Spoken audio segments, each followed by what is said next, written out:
από όλο το site της Ίσου έχω διαλέξει πάλι τα 2 πιο ωραία παπούτσια. Εννοείται ότι σου έχω κανονίσει και εκπτωτικό κωδικό σε όλο το site. Πάμε να τα δούμε παρέα.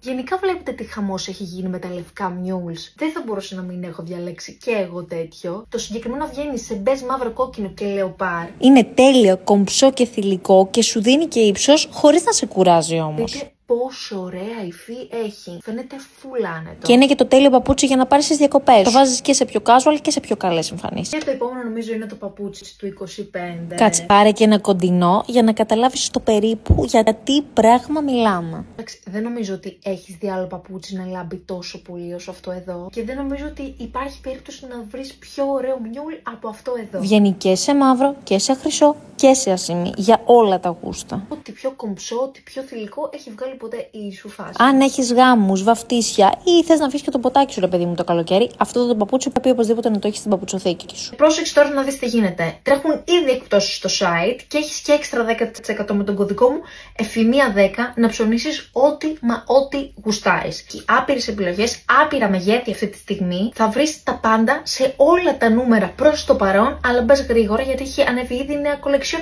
και εξαντλούνται σαν τρελά τα τεμάχια. Καλά ψώνια!